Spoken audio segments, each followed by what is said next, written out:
There's a story being told right now, everywhere you look. Articles, podcasts, TikToks, even academic studies. The story goes like this. Women are leaving relationships in record numbers because men aren't good enough. Men don't communicate. Men don't do their share around the house. Men don't meet emotional needs. And so, women, finally empowered and finally awake, are walking out the door toward freedom and happiness. It's a beautiful story. Inspiring even. There's just one problem. It doesn't actually end the way they promised. See, if leaving the relationship was the cure, then the women who left should be thriving. They should be glowing. They should be writing thank you letters to their divorce attorneys. But here's what nobody talks about. A huge percentage of women who leave relationships still aren't happy. Not after 6 months. Not after a year. Not after 3 years. The dissatisfaction follows them like a shadow that got packed in the suitcase. And today we're going to examine why. Not to attack anyone, not to defend anyone, but to look at something that most people are too afraid to say out loud. What if the problem was never the man? What if the problem is something deeper, something that no amount of leaving will fix? Let's get into it. First, let's acknowledge what's actually happening. Women are initiating divorces at nearly 70% rates in some countries. They're ending long-term relationships. They're walking away from marriages that, on paper, look fine. No abuse, no cheating, just dissatisfaction. A feeling that something is missing, a sense that this can't be all there is. And the mainstream explanation is very simple. Men are failing. Men got too comfortable. Men stopped courting. Men expect women to work full-time jobs and then come home and do a second shift of cooking, cleaning and emotional labour. Meanwhile, the man is on the couch watching sports, scratching himself, contributing nothing. According to this narrative, women finally woke up and realised they deserve better. They're not settling anymore. They're choosing themselves.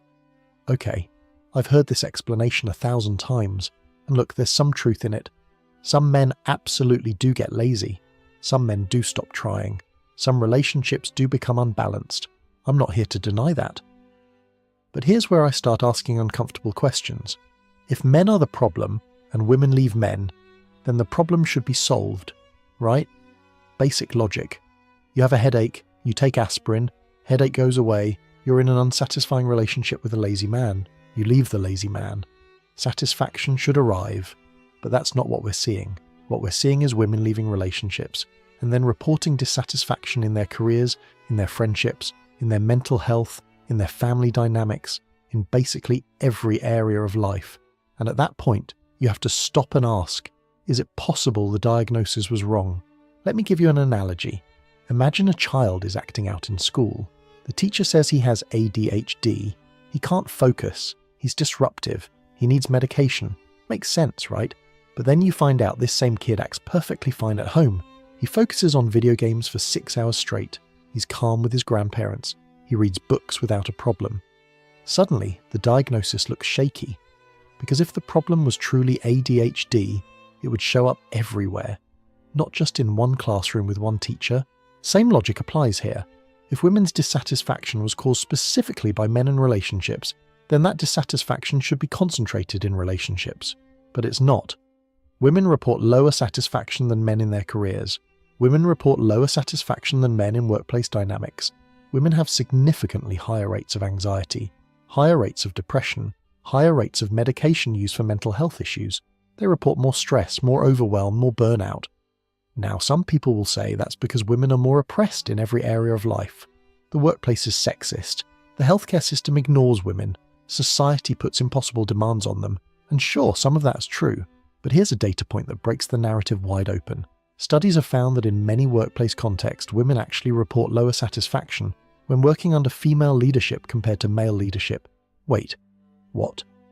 If the problem was men and male-dominated systems, then female-led workplaces should be utopia. Women supporting women. No patriarchy. No glass ceiling. Finally, everyone understands each other.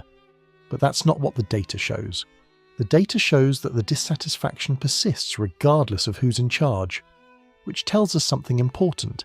The dissatisfaction isn't coming from the man at home or the man at work. The dissatisfaction is coming from somewhere else entirely. Let me tell you what I think is actually happening. And this is going to be uncomfortable, so buckle up. Women, on average, may simply experience more dissatisfaction than men. Not because their lives are worse, not because men have it easier, but because of fundamental differences in how men and women process emotions, form expectations, and evaluate their circumstances. Think about it like this. Two people eat the exact same meal at the exact same restaurant. One person says it was great, the other person says it was disappointing. Same food, same service, same experience, different internal processing, different expectations going in, different evaluation criteria. Now multiply that across every area of life: career, relationships, health, family, friendships, and you start to see a pattern. Men, generally speaking, tend to have lower expectations, not because they're less ambitious, but because they're socialized differently. A man gets a job that pays the bills and gives him some free time, and he thinks, this is fine, this works. A woman in the same job might think, but is this my passion? Am I reaching my potential? Is this what I was meant to do? Am I making an impact? The job is identical. The internal experience is completely different. And this isn't me making things up. Psychological research consistently shows that women score higher on neuroticism, which isn't an insult. It's a clinical term that refers to the tendency to experience negative emotions more frequently and more intensely. Anxiety, worry, dissatisfaction, rumination. These aren't moral failures. They're psychological tendencies that exist on a spectrum, and women, on average, sit higher on that spectrum. Now, here's where it gets interesting. If a woman has a baseline tendency toward dissatisfaction, and she's in a relationship, what does she conclude? She concludes the relationship is the problem. If she's in a job, she concludes the job is the problem. If she's living in a certain city, the city is the problem. The dissatisfaction is real. It's genuinely felt. But the attribution, the explanation for why, that's where the error happens. She leaves the relationship. The dissatisfaction stays. She changes jobs. The dissatisfaction stays. She moves to a new city. The dissatisfaction stays. And then one night, she's lying awake at 2 a.m. staring at the ceiling, wondering why nothing works, why every door she opens leads to another room that looks exactly like the last one. And nobody told her this would happen. Nobody warned her that the thing she was running from was never in the room to begin with.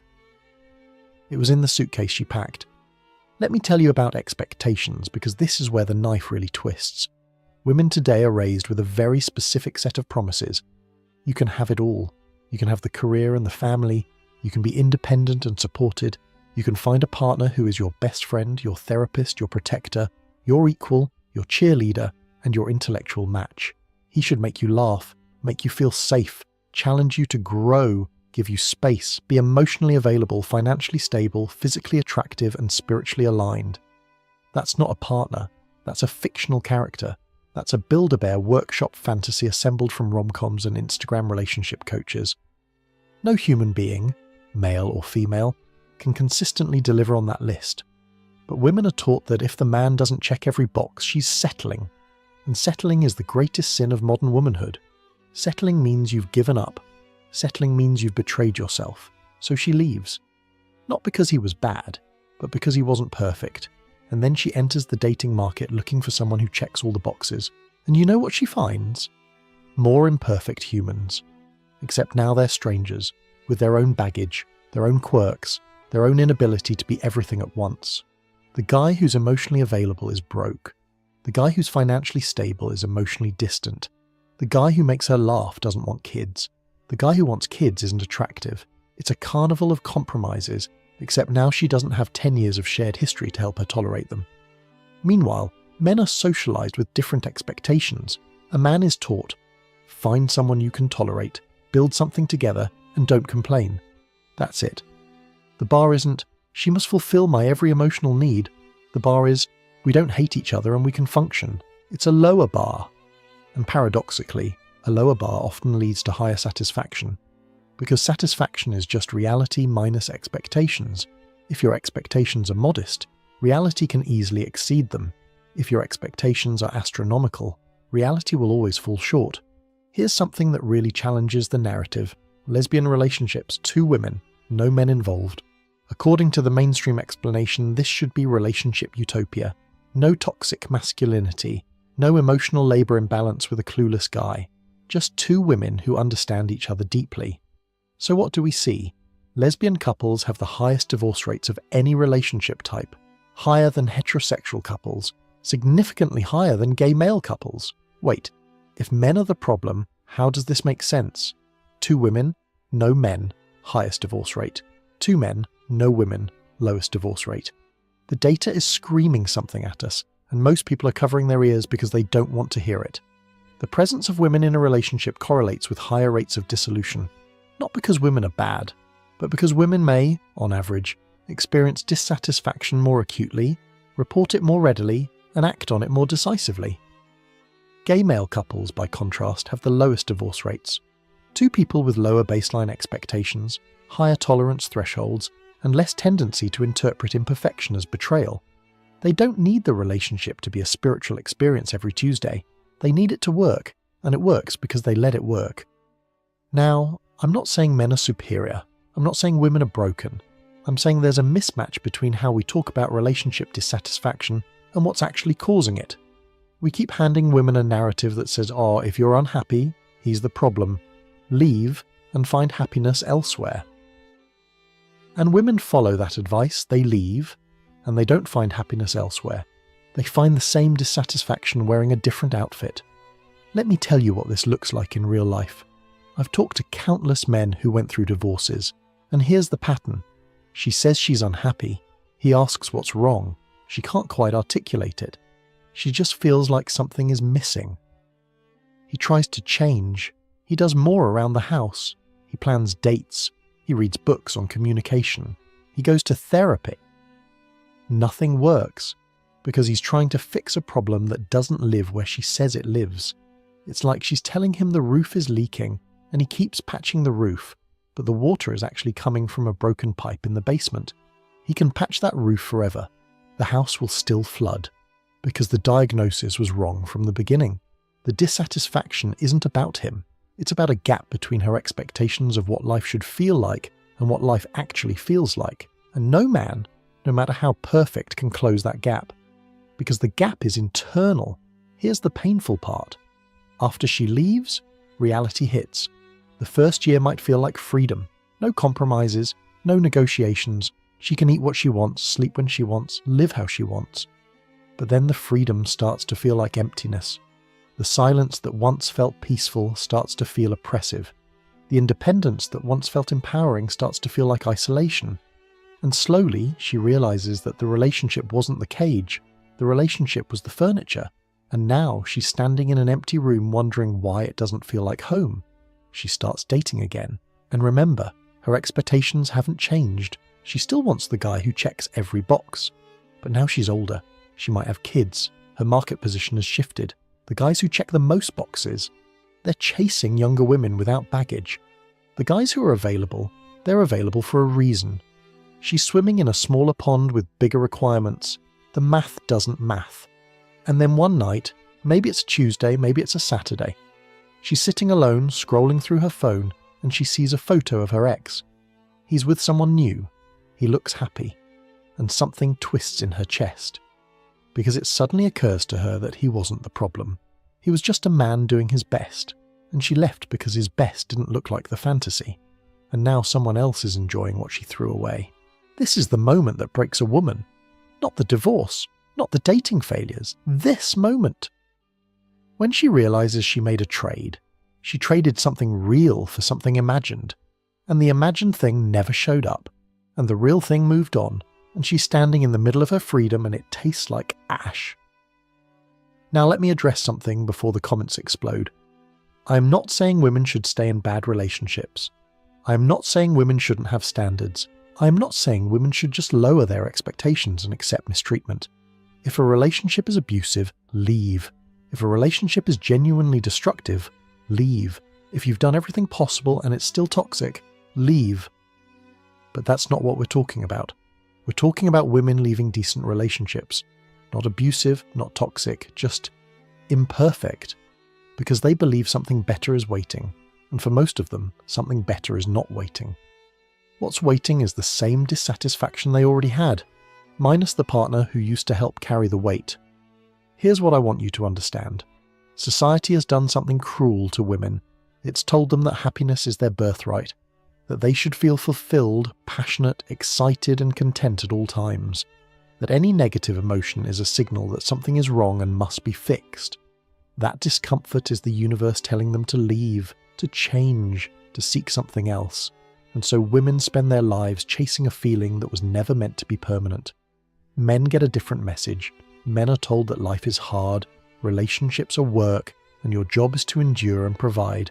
It's not a glamorous message, but it might be a more accurate one, because it sets expectations at a level that reality can actually meet. A man expects difficulty and finds difficulty. Expectation met. A woman expects fulfillment and finds difficulty. Expectation violated. Same reality, different experience. Let me give you a framework that might help. I call it the weather versus climate distinction. Your day-to-day emotions are weather. They fluctuate. Some days you feel close to your partner. Some days you feel distant. Some days you're annoyed. Some days you're grateful. That's normal. That's weather. But the climate, the overall pattern over years, that's what matters. Is the climate generally warm? Do you generally function well together? Do you generally support each other? If yes, then the occasional cold front isn't a reason to move to a different country. But women are often taught to treat weather as climate. One bad week becomes evidence that the relationship is doomed. One argument becomes proof that he doesn't understand her. One period of feeling disconnected becomes a sign that she's with the wrong person. And so she ends relationships during thunderstorms that would have passed in a few days if she'd just waited. Men do the opposite. Men ignore warning signs for way too long. Men stay in relationships that are genuinely broken because they're afraid of change. That's its own problem. But at least men aren't leaving solid relationships because of a bad Tuesday. There's something to be said for a higher tolerance threshold, even if it sometimes tips into denial. Now, here's what I really want to drill in. The societal messaging aimed at women is relentless. From childhood, girls are told they're princesses who deserve Prince Charming. They watch movies where love conquers all, where the right relationship feels like magic, where happiness is just one rom-com meet-cute away. They grow up and start reading articles about how they should never settle. Their friends tell them they deserve better every time they complain. Instagram shows them curated glimpses of perfect relationships that don't actually exist. And then they enter real relationships with real men. Men who burp, men who forget anniversaries, men who want sex more than she does or less than she does. Men who get stressed and withdraw. Men who have bad days and don't want to talk about feelings. Men who are, in other words, human, and it feels like a betrayal. Because nobody told her that normal feels like this. Nobody told her that the one still leaves his socks on the floor. Meanwhile, men's expectations are shaped by a different reality. Men grow up watching their fathers tolerate their mothers' moods. Men see relationships as something you maintain, like a car. You don't throw away a car because it needs an oil change. You do the maintenance. The car isn't supposed to make you feel magical. It's supposed to get you from point A to point B. It's utilitarian. And that utilitarian view, while unsexy, is actually more conducive to long-term stability. So what's the solution? I'm not going to pretend there's an easy one. But I think it starts with honesty. Women need to be told the truth about happiness. That it's not a destination you arrive at by making the right choices. It's a fluctuating state that comes and goes regardless of your circumstances. That some amount of dissatisfaction is baseline. It's part of being human. And chasing perfect contentment by constantly changing your external circumstances is a treadmill that never stops. Women need to understand that the gap between expectations and reality isn't created by their partners. It's created by a culture that sold them a fantasy. And the solution isn't to leave the man who didn't deliver the fantasy. The solution is to mourn the fantasy, accept reality, and find meaning in what's actually possible rather than what was promised. And men need to understand what they're dealing with. When your wife says she's unhappy and she can't explain why, it might not be about you. It might be about an internal process you can't fix. Your job isn't to become a different person. Your job is to be consistent, present, and to stop taking responsibility for emotions that don't belong to you. You can support her. You can't save her from herself. Let me tell you what happens to women who figure this out. They stop running.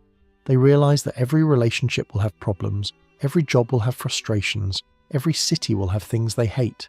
They realize that happiness isn't about finding the perfect circumstances. It's about adjusting their internal response to imperfect circumstances. They start gratitude practices. They go to therapy to understand their own patterns. They learn to distinguish between genuine problems and normal human dissatisfaction. And some of them, some of the smart ones, they go back to the men they left, not because they couldn't survive alone, but because they realized that what they had was actually rare.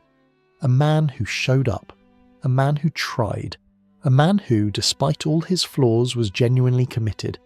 They realized that they were looking for perfect when good was right in front of them. And good is actually a miracle. Good is actually more than most people ever find.